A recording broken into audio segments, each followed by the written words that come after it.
Well, for starters, I've got to say, from where I met you to seeing you pull up and park your car better than your mum, it's beautiful for me.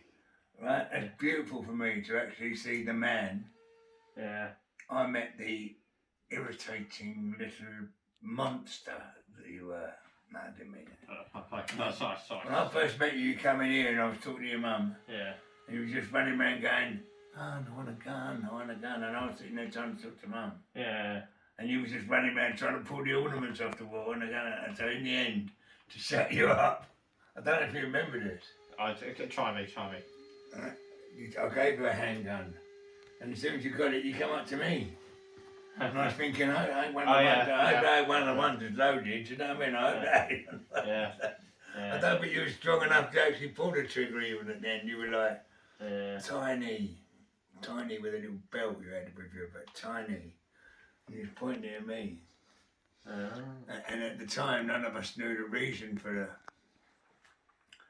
the sticking it in my mouth and sticking it in my ear and sticking it in there. But later on, as the whole story come out and your thoughts on what you'd witnessed as a baby all come to light, it meant something then. You know, you might not even know what I'm talking about there, but to me and your mum it does. Yes. Yeah, to me and your mum it's. Yes. You know, and the whole journey of you, Rich. The whole journey of how your mum has put you in front of every man she's ever had, me, and built you. She actually built you, and it turned into a project for me too. You know, you turned into my boy. Yes, absolutely. Yes. Yeah, I mean it. You're in my tummy, you're in my heart, you're in my head. You're the first one that sent me a Father's Day message, you know, all of it. I watched you, I built you, or helped. Yes, definitely. Build you, right? And I've never seen, although I love your mum, I've never seen any woman ever devote and sacrifice her life to make your one work. Yeah.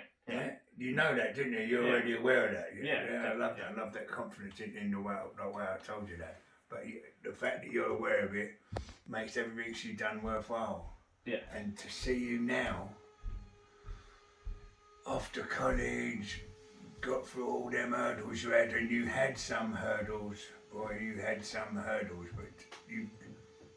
you've smashed them.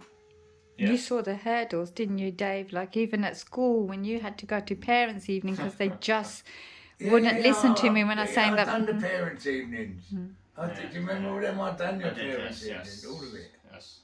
The walking you to school in the snow. Yes, absolutely, yes. All of them. The first time we sent Richie out on his own to school, and I said, "Quick, put a cap on, go." And I had to follow you because it was now your growing up time. You was going to start walking to school on your own, and I had to lie in bed, let you get dressed and walk off, and then quickly jump out of bed, put all the disguise on, and sneak up behind him to make sure he got there all right. Yeah, and then Dave said to me, "Why me? Why not you?" I said, "Because I'm black and it's a white area. He'll see me. He won't see you. You'll camouflage in with the rest of them." But as soon as he could walk, we then went on our missions around Gillingham. Yes. We did. Yeah, we went out playing out Courtney style. Yeah. So let's talk about Halloween. Trick or treat. That was a funny one. Yeah, that was got very a real funny. chainsaw for the Texas. Are we allowed to say that? Yes, we're allowed to say that today. You went as. Who is it you went as? I can't. He has a name, but it's the Texas Chainsaw Massacre person. Yeah, and he did done that with the Texas Chainsaw Man. I got my real chainsaw. Yeah. All the real blood. Yeah. All Leatherface stuff. All that Leatherface stuff. Yeah. And I was taking him up here to do the trick or treating. Yeah. And everyone I knocked on the door, every time I knocked on the door, he's going trick or treat, and they were just looking at me going, what? And he's going trick or treat, and they're going, I've paid the money, I don't owe anyone anything. You know? So we go to the next door and they'd open the door and they'd go trick or treat, and he'd look at me and go, babe, no. And I've had to come back and go, you better do it, you know, because they were going, here's a tenner, it's like 15 quid, you know what I mean, like well, debt collecting. Wow. Do you remember? Yeah, I do. Yeah. I think I remember one of the houses we went to as well. So that was, and they did come out. Yeah. And money. But most of them didn't come out, so I wonder why. And I'm looking for, and they're like, they're looking for a despair, and they're going, go away, go away, stop it, I haven't done anything. And I'm like, wow, they can't even see Richie. He was only like that big, they couldn't even see him. But they were saying it to me. Yeah, but the thing is, when they came back, most kids come back with like lots of sweets and stuff. Richie came back with a sack of money. He was just like Sack of money, yeah. counting all this money that Yeah.